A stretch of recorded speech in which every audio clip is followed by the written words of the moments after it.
Hey, what's up all you do-it-yourselfers? My name's Dylan Taylor and this is Dylan's DIY Workshop, and today I'm going to be showing you how to install urethane belts, urethane tires on your bandsaw wheels.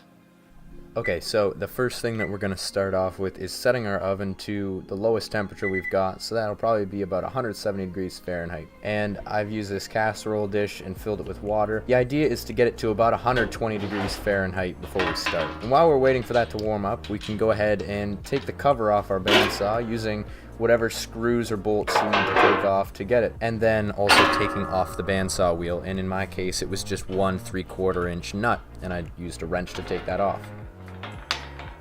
Go top wheel.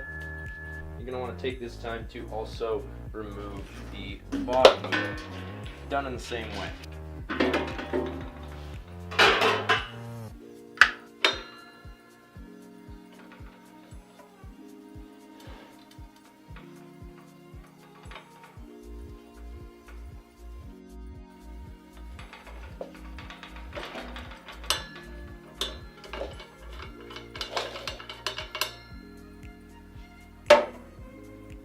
So looking at it, I see that it's a reverse thread, and I don't know if all bandsaws are like that, but I'm assuming that they probably are.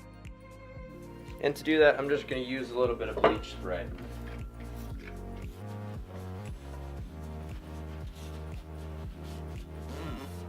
Okay, so now we've got our water, and we're going to take our urethane belts and we want to put them in the water for at least 5 minutes. We want these to be in water that's around 120 degrees Fahrenheit. The water is going to be very hot. You don't want to burn your hands. Yeah, the water is definitely very hot. Be careful with that. During this time, we can get our other tools ready. So if you need to have gloves so that you don't burn your hands, some kind of glove that would allow you to do that. There is a screwdriver that comes with this kit, and that's what I'm going to use to apply the tire. It's similar to what you would use to put a tire back on a bicycle. Since we got the tires off of the bandsaw because we didn't want them to turn, we also don't want them to move, so I'm going to use an F-clamp and just tighten that down. So we're just going to want to have that clamp ready because we can't actually have it on the wheel until we go to put the urethane around, about 5 minutes or so. I'm going to leave the other belt submerged in the water to keep it warm. Okay, so here we go. F-clamp. And this is where we run our tool around.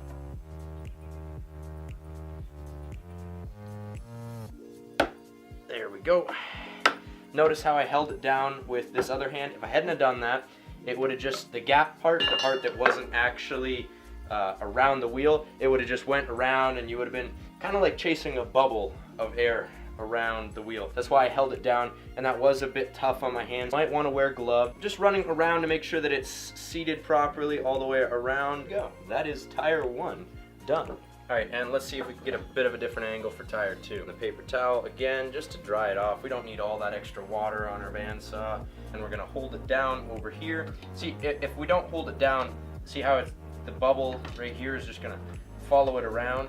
That's why we need to hold it down. So I'm just going to hold it down with my left hand because that's what I'm most comfortable with. And I'm going to get this tool in here. Shouldn't be afraid of breaking it. That's why we heated it up, so that it's more elastic.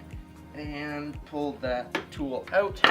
Okay, and so the last precaution that we have to take is to just let it cool down completely before we install a blade, because we don't want this to be damaged by a blade while it's still warm. We want to let it cool down and have its properties that it is supposed to have while having a blade running on it.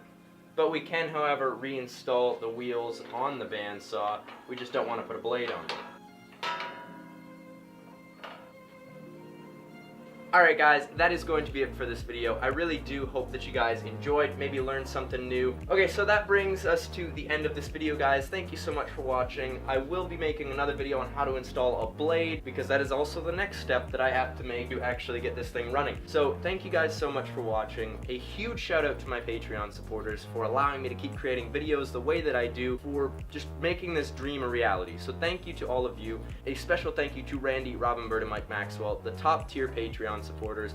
And if anyone else wants to help support me or the things that I create, then I encourage you to check out my Patreon page. There will be a link in the top right corner, as well as in the description as always. Thank you guys so much for watching. If you guys are new, please subscribe. If you're already subscribed, please share this video with a friend. And as always, if you enjoyed the video, give it a big old thumbs up. See you guys all next time. Peace out.